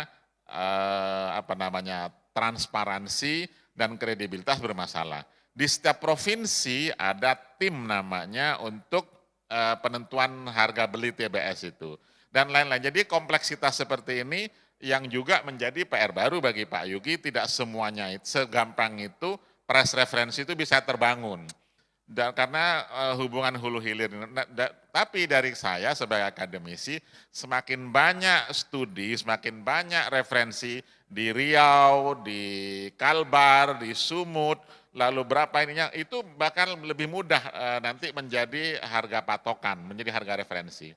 Tapi kalau hanya referensi Jakarta saja, tidak mencerminkan harga yang di Kalimantan dan lain-lain. Itu yang makanya pertanyaan Anda tadi berat, tapi memang harus ke sana arahnya. Siapa yang harus ke sana? Bukan, sekali lagi bukan Bu Olvi, karena di sana ada teman sebelah Dirjen Perdagangan Dalam Negeri, Dirjen Perdagangan Luar Negeri dan lain-lain gitu. Itu yang juga menjadi faktor penting bagi kredibilitas dari bursa ini gitu menurut saya. Baik, Pak Yugi tadi disinggung sama Pak Busnul soal preferensi harga tadi, tidak mungkin kalau misalnya Jakarta saja tidak menggambarkan yang lain dan dikatakan bahwa PR sekali untuk ICDX. Nah bagaimana Anda mungkin udah ngobrol begitu solusi terkait hal itu, atau mungkin bisa dibocorkan apa strategi yang sudah disiapkan mungkin untuk menjawab Pak Busnul? Jadi kembali ke untuk menanggapi gini sih Bu. Memang benar kalau misalnya Indonesia itu terlalu besar lah ya, dari Sabang sampai Merauke gitu. Nah dari situ pun provinsi kita juga banyak. Nah mungkin kita start dari majority dulu. Berarti kan yang di Belawan dan Dumai, berarti di Sumut dan juga di Riau gitu. Nah tapi tidak menutup kemungkinan bahwa kita membuka juga market-market lain. Kalau misalnya memang di situ liquid gitu kan. Nah tadi kembali lagi ke Pak Bustanul ini bagaimana harga itu bisa dipakai di masing-masing provinsi gitu kan. Nah itu pun juga kembali lagi. Kalau misalnya cuma di satu tempat doang kan belum tentu itu bisa mewakili gitu. Jadi memang kita mungkin start dulu dari tempat yang seperti di Sumut dan juga Riau dulu. Lalu kemudian nanti kalau misalnya memang ada beberapa provinsi yang bisa secara likuiditas itu tinggi, kita juga nggak menutup kemungkinan untuk kita meminta kepada Bapepti bahwa kita akan membuka di situ juga gitu. Baik, Pak lagi, Bolvi ada yang mau ditambahkan terkait ini? Kayaknya diskusinya kaya ya Bu pada hari ini, bahwa ternyata banyak sekali PR-nya, begitu. Tetapi juga Pak Bustanil seru banget ya tadi belain Bu Wolfi terus begitu. Tapi mendorong yang lain-lain, ayo kerja, kita samakan data, kita ambilkan solusi bersama. Silakan Bu Wolfi. Pak Busnarul sih bukan belain, marahin terus. Di sini soalnya Salah ini, data kurang aslinya itu. di belakang marah-marah ya. Saya kira gini, yang nomor satu menjadi PR bursa yang sudah ditunjuk oleh Bapepti dan juga Bapepti tentu bagaimana tadi menciptakan likuiditasnya itu bagus ya. Banyak orang yang bermain di bursa dan pertanyaannya juga ternyata banyak yang belum ngerti bermain di bursa. Jadi 16-17 sudah confirm kita akan membuat pelatihan bermain di bursa. Kemudian kita juga akan masif menggunakan fasilitas Trade Expo Indonesia untuk menyampaikan kita sudah ada ini dan begini cara bermainnya dan bantu kami berkolaborasi untuk menciptakan menuju price reference tadi. Saya kira itu langkah awal dulu deh. Nah, paralel dengan itu kita akan ngobrol banyak dengan kementerian lembaga termasuk juga dengan akademisi. Karena memang tadi benar literasi untuk price reference ini masih sedikit sekali. Jadi kita butuh, kita perlu dan lain-lainnya. Banyak sekali kan kita juga ingin penguatan pedagang berjangka komoditi ya. Tadi PR dari Pak Kepala Bapepti dan Pak Mendak, komoditi strategis itu bukan cuma CPO. Ini aja nggak mulai-mulai, makanya kita sesegera mungkin kita perkuat, kita sempurnakan. Mohon bantuan, dukungan semua pihak, dari akademisi, tentu dari ASIDEK pasti, dan pelaku usaha, asosiasi, semua kementerian lembaga dan media. Kami juga ingin ada penyeimbang berita ya, jangan yang negatif terus yang dinaikkan. Jadi kesannya kita nggak berbuat apa-apa, kita tidak mampu menjadi yang terbaik bagi negeri sendiri. Saya kira itu sih. Enggak kok Bu, media itu selalu netral. Pilar demokrasi keempat gitu. Menyuarakan teman-teman media yang ada di belakang sana. Baik, tapi kita sepakat memang harus saling membantu. Sosialisasi paling efektif kalau dikomunikasikan secara masif dan itu melalui media begitu ya Bu Olive. Bu Olive, tapi begini, karena kita tahu memang ini kita membahas terkait dengan bursa CPO lokal. Tetapi apakah sudah ada rencana lain seperti bursa CPO untuk ekspor misalnya yang tengah digodok atau memang kita fokus saja di lokal sama seperti yang dilakukan di Malaysia? Silakan. Sebetulnya ini langkah awal menuju ekspor, tapi kebijakannya tentu berbeda ya. Jadi rancangan kebijakan ekspor sudah ada, nanti akan diperkuat, diselaraskan lagi dengan kondisi yang dibutuhkan saat ini. Jadi nanti itu kewenangannya bukan di saya tuh dari Ditjen Perdagangan Luar Negeri. Tapi mereka tentu akan selalu ngobrol dengan kami, dengan Bapepti, dengan BK-Perdak, dan dengan Kesekjenan, Biro Hukum. Dalam waktu dekat Mbak, saya jaminkan tadi Pak Menteri juga udah ngomong sebentar lagi akan kebijakan ekspornya juga akan disempurnakan dan akan bergulir gitu lah kira-kira. Biar kita ngobrolin ini nggak di belakang, di depan saja. Jadi saya pengen ada tanggapan dari Pak Busnarul dan juga Pak Yugi. Dari Pak Yugi dulu terkait dengan ini, katanya nanti akan menuju ke ekspor. Apakah itu itu perlu kita lakukan atau kenapa nggak contoh Malaysia aja, yang mereka fokus di lokal aja misalnya? Kalau dari bursa kita sebenarnya mengikuti dengan kebijakan daripada regulator kita. Jadi kalau misalnya nanti memang arahnya ke ekspor, kita pun sebenarnya sudah siap dari segi infrastruktur dan juga dari segi sarana prasarana gitu. Jadi sebenarnya kembali lagi kita mengikuti dari kebijakan daripada regulator kami, seperti itu sih. Oh sangat patuh ya Pak, nggak ada unek-unek di belakang, nggak ada ya berarti ya. Pak Busnarul gimana kira-kira? Apakah sebenarnya oke itu rencana atau sebenarnya Pak Busnarul bisa melihat ke Malaysia? Tapi koreksi saya kalau saya salah begitu. Setahunya saya Malaysia itu fokusnya di lokal. Dan mereka bisa berkembang, tapi kita nggak tahu ya kebijakan negara kan beda-beda begitu. Tapi saya yakin Bapak Putih juga punya alasan tersendiri kenapa itu harus diatur begitu. Karena ini terkait dengan perpajakan juga, saya tahu itu pasti ujung-ujungnya soal duit untuk pemasukan negara. Pak Busnarul perlu nggak kita lakukan? Baik, Mbak Ilona, ini awal memang untuk lokal, awalnya memang untuk lokal. Tapi saya menduga sekali lagi makin kredibel, makin dipercaya dan tidak ada noise-noise yang lain yang mengganggu, akan menjadi referensi ekspor juga. Nah, saya tidak mengatakan menentukan HPE itu beda-beda lain ya. Nah, HPE memang ada tim tarif juga yang menentukan. dan HPE itu nanti yang menjadi basis pungutan yang dikumpulkan oleh BPDP. Tapi kalau pasarnya stabil, margin sedikit lah bedanya, stabil saya kata-kata kuncinya tadi, tidak lonjak-lonjak seperti itu, kemudian dia, oh ternyata bisa tuh misalnya, dan pelan-pelan akan menjadi referensi ekspor. Itu mungkin yang diharapkan oleh Pak Menteri tadi, bahkan mungkin oleh bangsa Indonesia ya, bahwa lambat laun akan menjadi referensi internasional. Tapi jalan dululah, lokal dululah, nasional dulu, karena dari situ akan menjadi referensi internasional. Contoh, harga Rotterdam itu enggak tiba-tiba begitu saja, karena mereka kan ngambil nih dari kita, ngambil dari Malaysia, kemudian mereka perdagangkan minyaknya, kemudian mereka pelan-pelan, oh ternyata jadi rujukan. Sama dengan ketika CBOT di Chicago itu, bagaimana dia mengarah atau mengambil dari soybean pertama yang dan jagung yang paling kuat di mereka, terus pelan-pelan fisik jalan, futures juga jalan. Sepertinya dugaan saya Bapepti atau bursa ini akan ke sana. Dimulai dari fisik dulu, baru futuresnya. Futuresnya ada SCDX, ada yang BUMN, BBJ, nanti pelan-pelan. Saya menduga akan ke sana, tapi how long saya belum bisa jawab ya. Barusan saya mau nanya itu, sampai kapan udah dijawab duluan, tidak ada yang tahu. Tapi kalau Bapepti ada target tertentu enggak, Bu? 23 harus live ya. Harus sudah bertransaksi ya. Dan kebijakan harga patokan ekspornya tentu akan menyelaraskan dengan adanya ini, kan kita nanti evaluasi nih. Udah bisa dipakai apa enggak gitu. Saya kira harus bisa ya kalau memang ini. Karena mekanismenya sudah disetujui oleh Bapepti dan itu melalui fit and proper juga, tidak ujuk-ujuk disetujui. Ada PTT dari bursa yang diusulkan mekanismenya. Dan kita periksa, kita fit and proper dan di ACC Bapepti, disetujui Bapepti. Oke, saya masih tanya ke Bu Olvi. Bu Olvi, tadi kan memang sudah disinggung sebelumnya soal pengawasan, tetapi ini butuh kepastian juga dari pelaku usaha dan juga dari bursa. Tentu saja saya ingin tahu soal pertanyaan ini, bagaimana mekanisme pengawasan yang akan dilakukan pemerintah untuk menjamin kalau harga di bursa CPO itu tetap transparan, akuntabel, dan real time. Iya, di Bapepti itu ada biro pengawasan.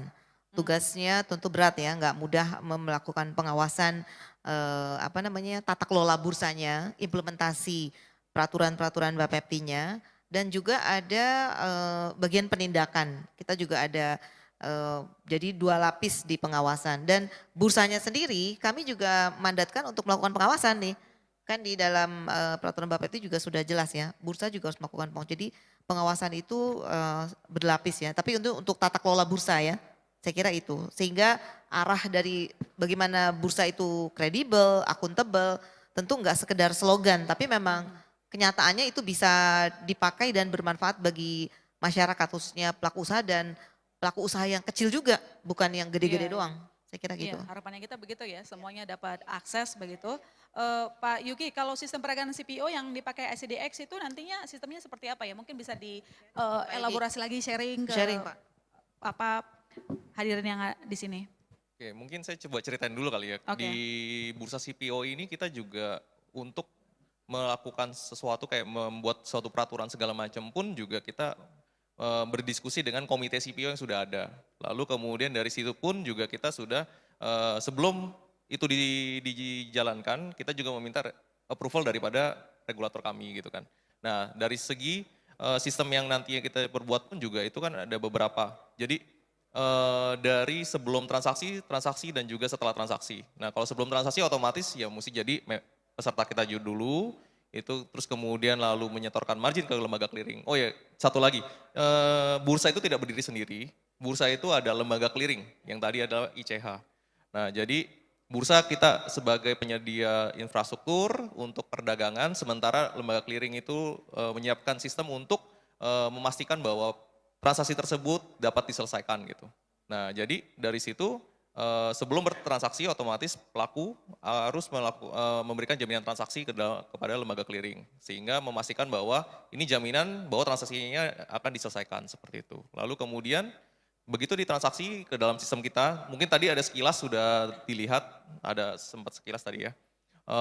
Jadi sebenarnya sistem transaksinya mirip dengan banyak tempat, yaitu dengan melakukan bid dan offer, kemudian nanti mungkin yang berbeda adalah kita bukan running trade, kita itu Dutch auction, di mana ada period daripada waktu untuk pelaku bisa memberikan, menginput bid dan offer, seperti itu. Tetapi tidak langsung match, karena kalau match langsung itu ada running trade. Nah setelah itu begitu selesai, maka sistem kita akan menghitung dan menggunakan metode Dutch auction untuk mendapatkan harga yang benar-benar terbaik gitu. Melihat mana yang match paling banyak dan unmatch yang paling sedikit. Nanti mungkin bisa dicek terkait Dutch auction seperti apa. Lalu setelah itu kemudian kita akan memberitahukan kepada yang match, misalnya saya dan Bu Olvi match, ya saya dan Bu Olvi saja yang tahu gitu. Untuk yang lainnya ya, dia tidak akan tahu bahwa ini siapa yang match gitu. Nah setelah itu saya sebagai pembeli misalnya, itu berkewajiban untuk membayar ke lembaga clearing atas transaksi tersebut. Dan juga Bu Olvi sebagai penjual berkewajiban untuk menyerahkan barangnya kepada saya, seperti itu. Jadi itu sekilas daripada mekanisme transaksi yang ada di dalam bursa. Dan untuk mensosialisasikan sistem yang Anda sebutkan ini berarti terbuka ya SCDX untuk menerima pertanyaan yang mungkin di forum ini ataupun di luar forum ini begitu ya Pak Yogi? Kalau ada yang mau tanya-tanya silahkan direpotkan hari ini. Begitu. Mungkin kalau misalnya mau lebih detailnya nanti kita ada booth di depan, mungkin bisa langsung tanya ke sana dan kalau misalnya untuk mengikuti yang tanggal 16 dan 17 itu mohon bisa langsung ke booth kita sih. Oke, baik. Saya rasa banyak yang ingin mendapatkan informasi lebih detail lagi begitu. Pak Bustanul, begini, dengan adanya bursa CPO, bagaimana kira-kira apa gitu multiplier efeknya?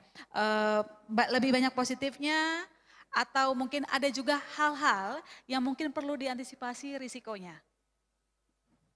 Baik, tadi positifnya udah kita sebut sama-sama. Bahwa ini akan menjadi referensi penting dan mengangkat kredibilitas sawit Indonesia bahkan menjadi pelopor untuk keberlanjutan ke depan ya dan lain-lain tadi yang kita bahas positifnya saja. Tapi mungkin yang perlu digarisbawahi Mbak Ilona dan Bapak Ibu sekalian, namanya bursa sangat mungkin terbuka ada spekulasi ya. Sangat mungkin, itu kita nggak mungkin mencegah itu. Tapi sekali lagi, pertama transaksi antara pembeli dan penjual melalui suatu sistem yang difasilitasi oleh bursa. Tadi clearing house menjadi penting juga untuk melihat, oh ternyata oke beneran.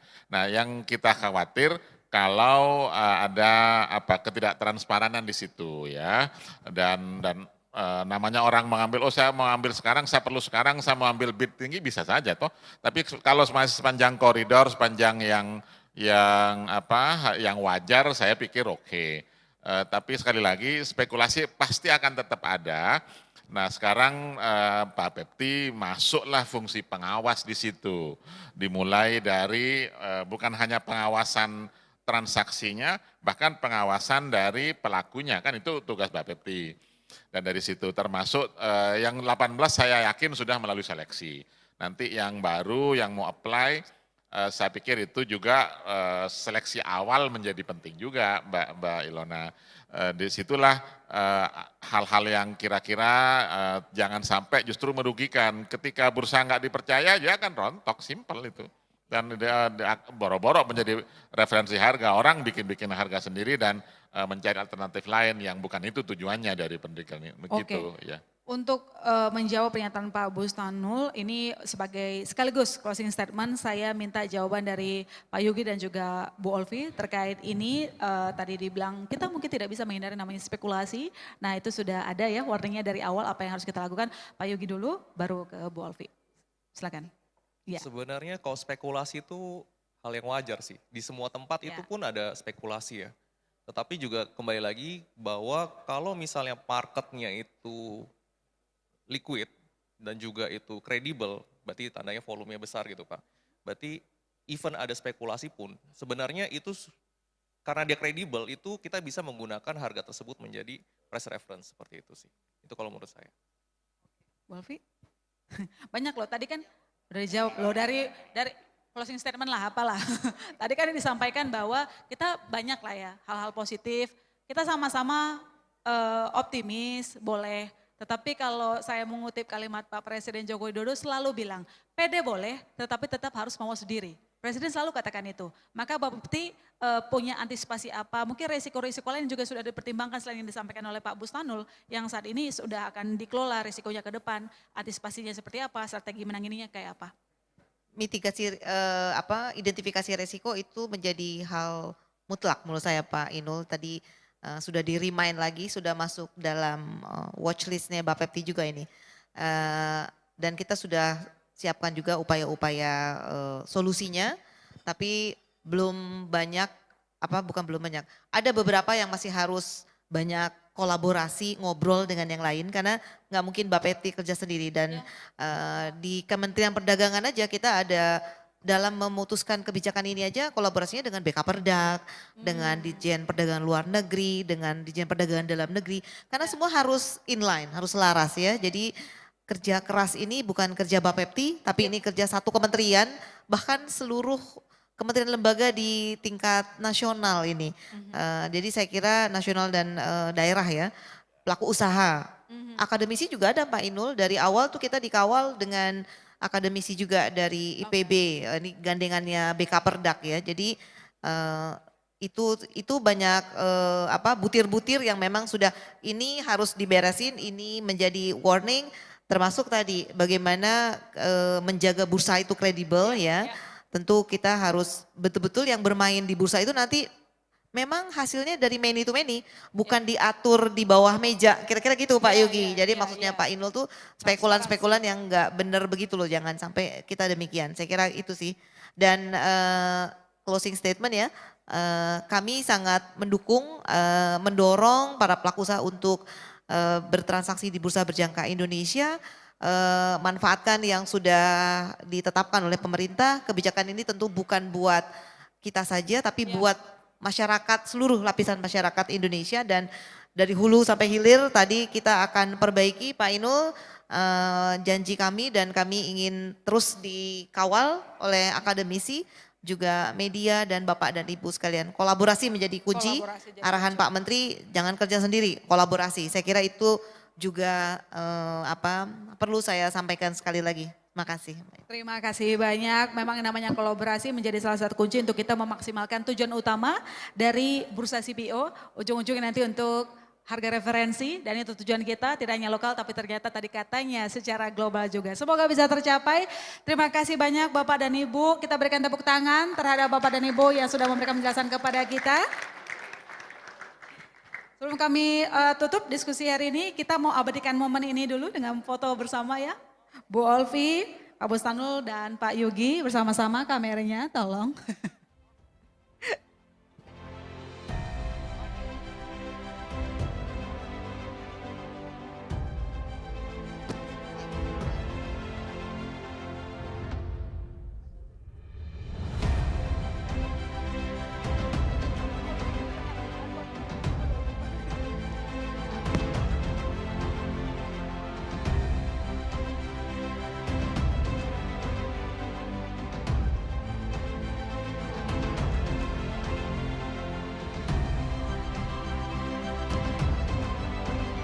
Terima kasih banyak sekali lagi Pak Inul, Pak Yogi, Boli. Terima kasih banyak Bu Olvi, sehat selalu. Ya sekali lagi Bapak dan Ibu terima kasih banyak saya ucapkan yang telah bergabung bersama kami pada hari ini. Dan terima kasih juga untuk Bapak dan Ibu narasumber saya tadi yang telah kembali ke tempat duduk, menarik sekali.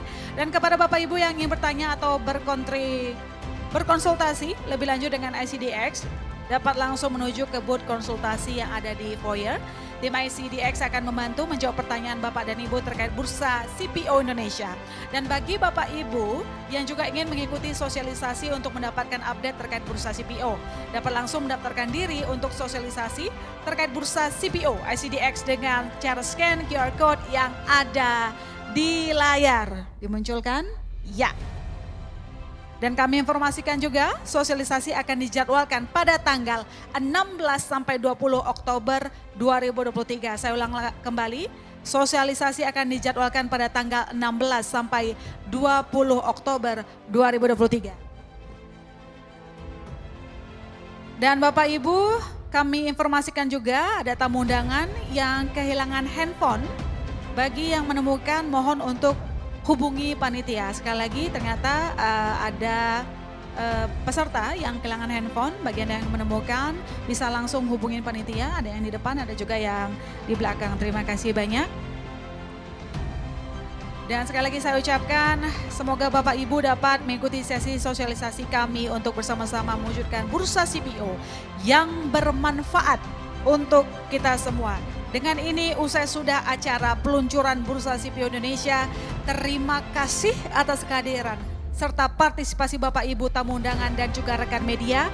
Kami silakan untuk menikmati hidangan makan siang yang telah disediakan dan jangan segan untuk berkonsultasi dengan tim ICDX untuk informasi lebih lanjut.